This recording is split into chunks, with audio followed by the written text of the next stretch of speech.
अगला कौन सा है बेटा हमारा? द्विगु समास। परिभाषा लिखो बेटा। अगला समास कौन सा आता है बेटा? द्विगु समास। परिभाषा क्या कहती है इसकी? जिस शब्द का विग्रह करते समय। अगला समास कौन सा बेटा? द्विगु समास। सभी बच्चे उतारो, परिभाषा लिखो। जिस शब्द का विग्रह करते समय, जिस शब्द का विग्रह करते समय पहला पद संख्यावाची हो। जिस शब्द का विग्रह करते समय पहला पद संख्यावाची हो। पहला पद क्या होना चाहिए बेटा? संख्यावाची। संख्यावाची हो और विग्रह करते समय, और विग्रह करते समय, और विग्रह करते समय, और विग्रह करते समय ज्यादातर समूह या समाहार,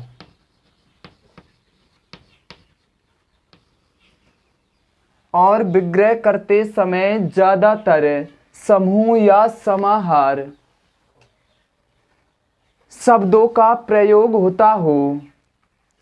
शब्दों का प्रयोग होता हो। शब्दों का प्रयोग होता हो तो वहां द्विगु समास होता है। तो वहां द्विगु समास होता है। कौन सा होता है बेटा? बोलो। द्विगु समास।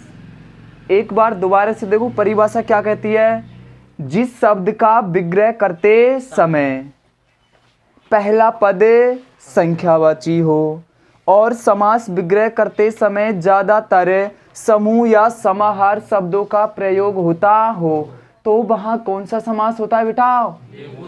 द्विगु समास। कौन सा होता है? बोलो। द्विगु समास। इसके बाद हेडिंग डालो विशेष। विशेष में डाल के लिखो बेटा।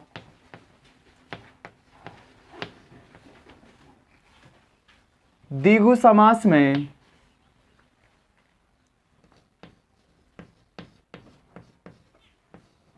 द्विगु समास में द्विगु समास में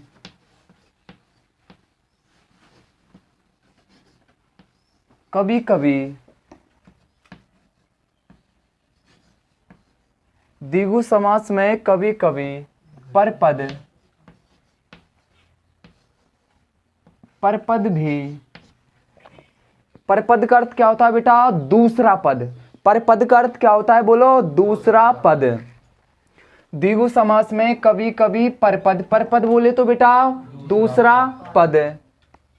परपद भी संख्यावाची।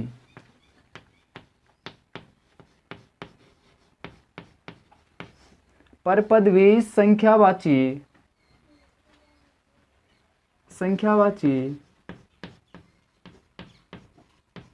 आ जाता है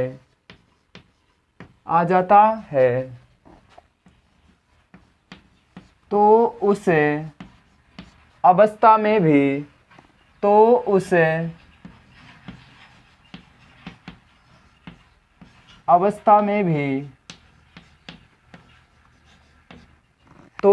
अवस्था में भी द्विगु समास होता है। द्विगु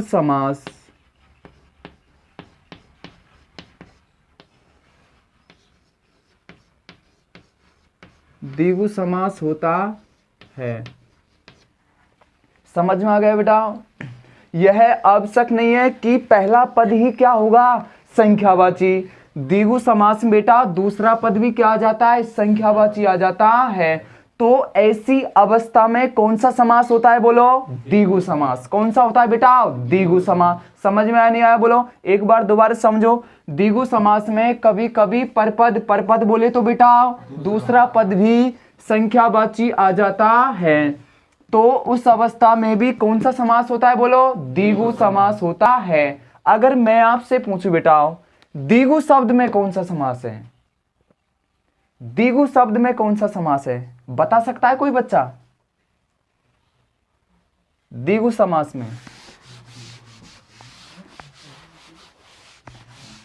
नहीं पता? देखो यहां पे अब द्विगु शब्द के बेटा टुकड़े करो, क्या होता है? दी धन गु। क्या होता है बेटा? दी धन गु।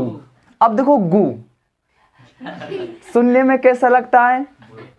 बुरा लगता है ना? सुनने में कैसा लगता है बेटा? गु बुरा लगता है।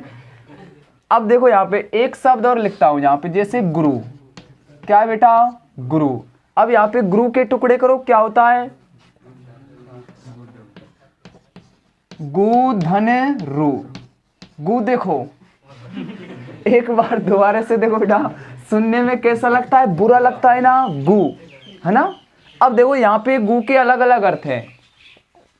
यहाँ पे बेटा गु का अर्थ होता है गाय। क्या होता है? गु का अर्थ है गाय। समझ गए ना? अब देखो सुनने में कितना बुरा लग रहा है, लेकिन अर्थ कितना अच्छा दे रहा है। गु का अर्थ क्या होता है बेटा? गाय। और दी का अर्थ क्या होता है? दो। दी का अर्थ क्या होता है? दो। और यहाँ पे क्या होता है? गाय। यहाँ पे क्या होता है बेटा? गाय। समझ गए? अब यहाँ पे गु का अर्थ क्या होता है? अंधकार। क्या होता है बेटा? अंधकार। और रू का अर्थ क्या होता है? प्रकाश। रू का अर्थ क्या होता है?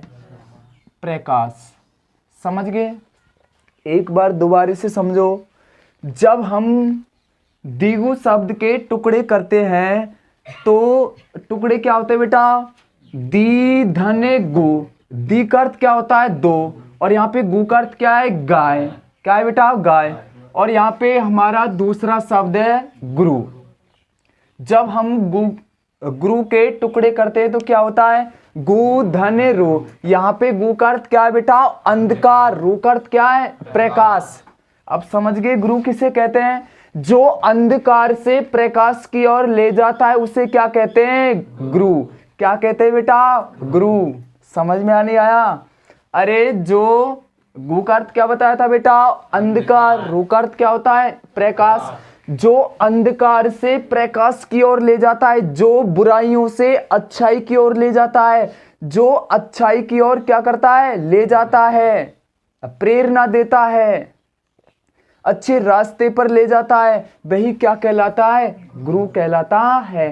क्या कहलाता है बेटा? गुरु कहलाता है। लेकिन यहाँ पे गु का अर्थ क्या है बेटा? गाय। तो इसका समास विग्रह क्या हो जाएगा? द्विगु का दो गायों का समूह। तो बताओ बेटा, दो गायों का समूह। पहला क्या आ गया बेटा?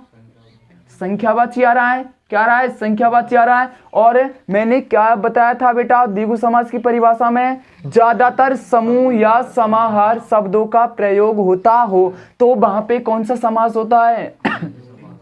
द्विगु समास होता है। कौन सा होता है बेटा? द्विगु समास। समझ गए? तो अब बताओ द्विगु शब्द में कौन सा समास है? कौन सा समास है? द्विगु ही समास है। समझ में आने आया? बताओ कैसा है बेटा? आज आप गुरु की परिभाषा सीख गए?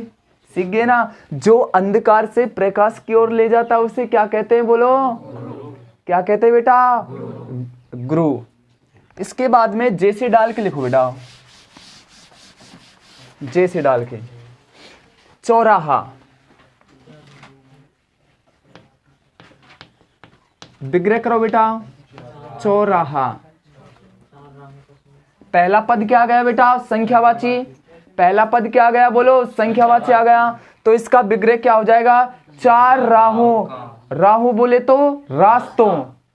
क्या बोले बेटा? रास्तों। तो चार राहों का समूह। विग्रह करो बेटा। चार राहों का समूह। इसके बाद में लिखो त्रिफला। त्रिफला का बेटा विग्रह क्या होता है? तीन फलों का समूह। क्या गया बेटा? पहला पद है संख्यावाची। क्या गया? बोलो संख्यावाची। तीन फलों का समूह। इसके बाद में अगला लिखो सतसई। अगला शब्द कौन सा है बेटा? सतसई। पहला पद संख्या बच गया, तो इसका विग्रह क्या हो जाएगा? 700 का समाहार। क्या हो जाएगा बेटा? 700 का समाहार। विग्रह क्या होता है बोलो? 700 का समाहार। इसके बाद में अगला लिखो बेटा पंचवटी। पहला पद क्या गया? संख्या बची,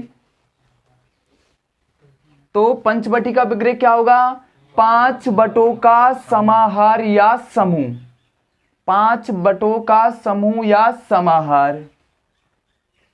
इसके बाद में अगला लिखो त्रिभुज। त्रिभुज का बेटा विग्रह क्या होता है? 3 भुजाओं का समाहार या समूह। त्रिभुज का विग्रह करो 3 भुजाओं का समूह। इसके बाद में अगला लिखो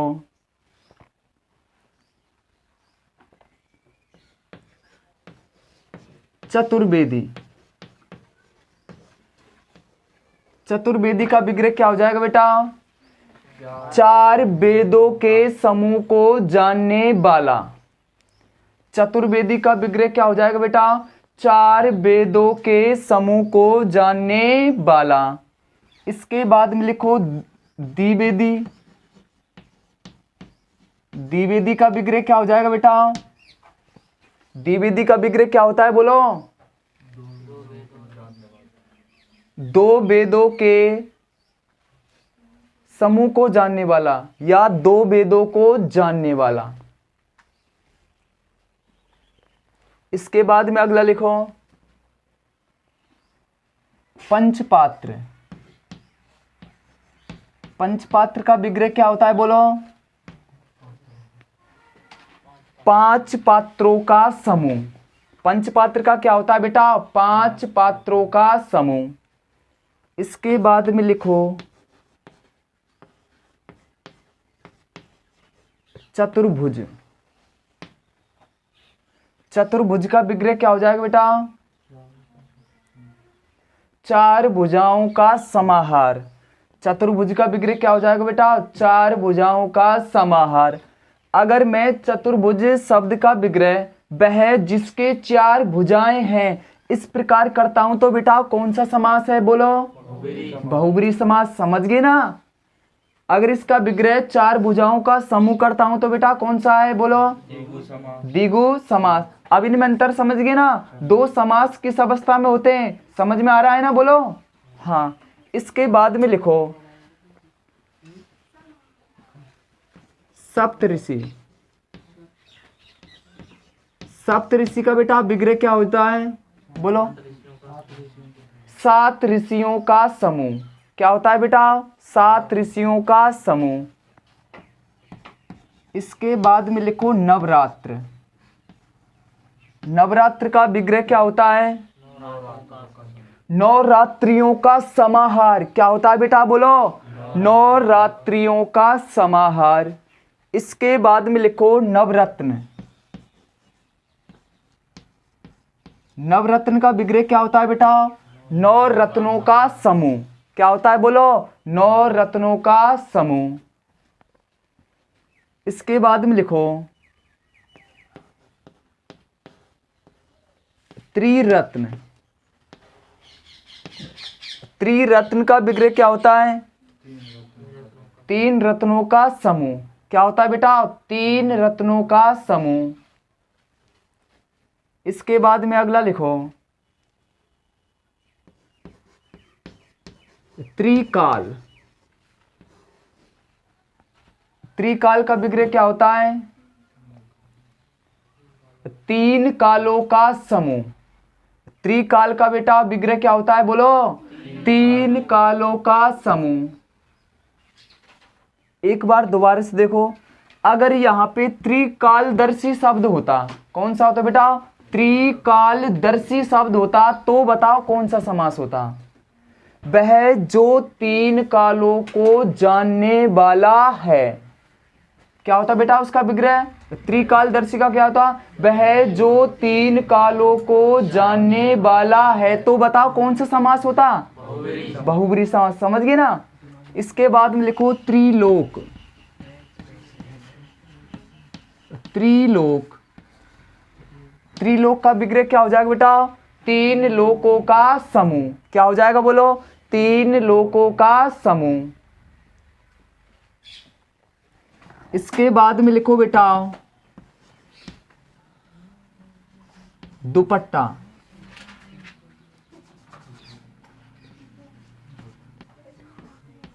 अगला कौन सा है? दुपट्टा। बताओ दुपट्टा का विग्रह क्या होता है? दो पट्टों का समूह। क्या होता है बेटा? दो पट्टों का समूह। इसके बाद में लिखो नवद्वीप। नवद्वीप का विग्रह क्या होता है बेटा? नौ द्वीपों का समूह। नवद्वीप का क्या होता है बोलो? नौ द्वीपों का समूह। इसके बाद में अगला लिखो दो मंजिला। दो मंजिले का क्या होता है बेटा? दो मंजिलों का समूह वाला। दो मंजिला का क्या हो जाएगा बेटा? दो मंजिलों का समूह वाला। समझ में आ रहा है ना? बोलो दो मंजिलों का समूह वाला। इसके बाद में लिखो बेटा सप्ताह। सप्ताह किसे कहते हैं? हाँ, सप्ताह का विग्रह क्या हो जाएगा बेटा? 7 दिनों का समूह। सप्ताह का क्या हो जाएगा बोलो? 7 दिनों का समूह। इसके बाद में अगला लिखो शताब्दी। अगला शब्द कौन सा बेटा? शताब्दी। शताब्दी का विग्रह क्या हो जाएगा? 100 वर्षों का समाहार। क्या हो जाएगा बेटा? 100 वर्षों का समाहार। इसके बाद में अगला लिखो दशक। दशक का क्या हो जाएगा? 10 का समूह। क्या हो जाएगा बेटा? 10 का समूह। इसके बाद में अगला लिखो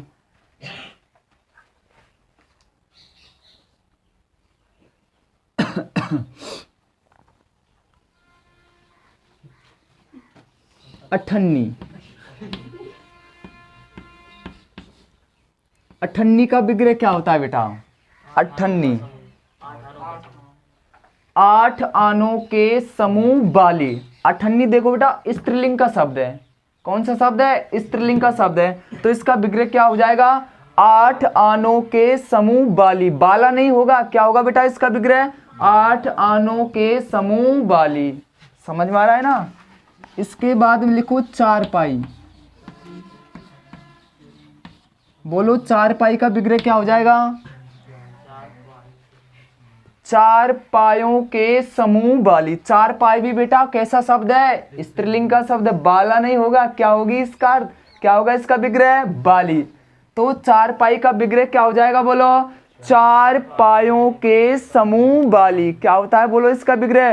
4 पायों के समूह वाली। इसके बाद में अगला लिखो बेटा। अगला है हमारा दूमट। दूमट। मट का अर्थ होता है बेटा मिट्टी। मट का अर्थ क्या होता है? मिट्टी। तो इसका विग्रह क्या हो जाएगा? 2 प्रकार की मिट्टी। विग्रह लिखो 2 प्रकार की मिट्टी। एक बात ध्यान दो बेटा, मैंने आपको परिभाषा में क्या लिखाया था? जिस शब्द का विग्रह करते समय पहला पद क्या हो? संख्यावाची। और विग्रह करते समय ज्यादातर क्या बोले बेटा? और विग्रह करते समय ज्यादातर। यह आवश्यक नहीं है कि समूह या समाहार शब्दों का प्रयोग हो। यह आवश्यक नहीं है। समूह या समाहार शब्दों का प्रयोग हो यह आवश्यक नहीं है। लेकिन ज्यादातर यानी कौन से शब्द आते हैं, समूह या समाहार शब्द आते हैं। बहुत से शब्द ऐसे होंगे जिनमें समूह या समाहार शब्दों का प्रयोग नहीं होगा, तो वहां भी कौन सा समास होगा बेटा, बहुब्री समास नहीं, वो द्विगु समास होगा। कौन सा होगा बेटा, द्विगु समास होगा। जैसे हमारा शब्द है दोमट, अब बताओ बेटा इसका विग्रह क्या हो जाएगा, दो प्रकार की मिट्टी। अब यहाँ पे समूह या समाहार शब्द का प्रयोग नहीं हो रहा है ना, आ गया बेटा आप समझ में। तो दोमट का विग्रह क्या होता है, दो प्रकार की मिट्टी। इसके बाद में अगला शब्द लिखो बेटा, दुधारी। देखो कितना अच्छा शब्द है, दुधारी। दुधारी का बेटा विग्रह क्या होता है, दुधारी का विग्रह क्या होता है बोलो, दो है जिसकी धार। क्या होता है बोलो, दो है जिसकी धार। इसके बाद में अगला लिखो, नौलखा। नौलखा का विग्रह क्या हो जाएगा बेटा, नौलखा का विग्रह क्या हो जाएगा। अरे आपने एक गाना नहीं सुना क्या, वो फिल्मी गाना है ना, मैंने नौलखा मंगा दे हुसैया दीवाने, सुना है बेटा गाना। तो नौलखा का बेटा विग्रह क्या हो जाएगा, 9 लाख रुपए के मूल्य का, बहुत ही बेशकीमती होता है बेटा ये नौलखा हार, सुना है ना, नौलखा हार। तो 9 लाख रुपए के मूल्य का विग्रह क्या हो जाएगा बेटा, 9 लाख रुपए के मूल्य का। इसके बाद में अगला लिखो बेटा, सतरंगा। बताओ सतरंगा का विग्रह क्या होगा, 7 रंगों का समूह। इसके बाद में लिखो पंचरंगा। पंचरंगा का बेटा विग्रह क्या हो जाएगा, 5 रंगों का समूह। पंचरंगा का क्या हो जाएगा बोलो, 5 रंगों का समूह।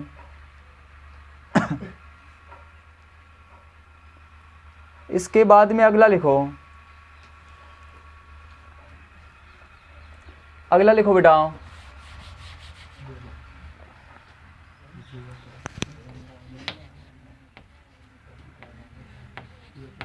संपादक द्वय।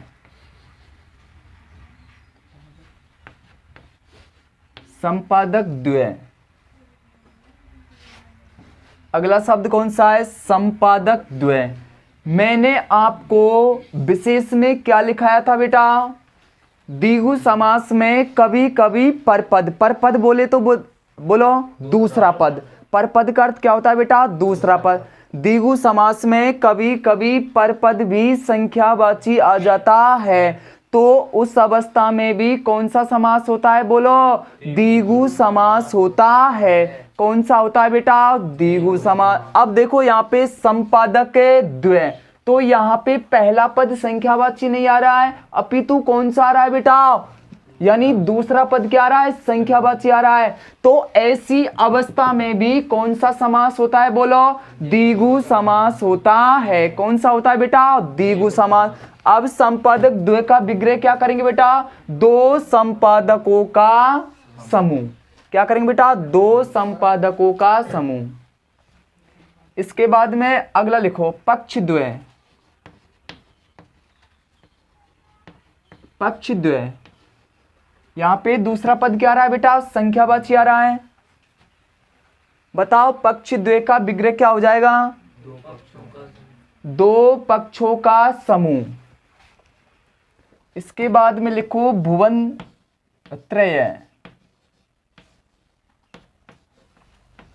यहां पे भी कौन सा आ रहा है बेटा, दूसरा पद क्या आ रहा है, संख्यावाची आ रहा है। भुवन का अर्थ क्या होता है, संसार। भुवन का अर्थ क्या होता है बेटा इसका, संसार। अगर यहाँ पे भवन होता तो उसका अर्थ क्या होता, घर। भवन मानी क्या होता है बोलो, घर, और भुवन मानी क्या होता है, संसार। समझ में आ रहा है ना बोलो।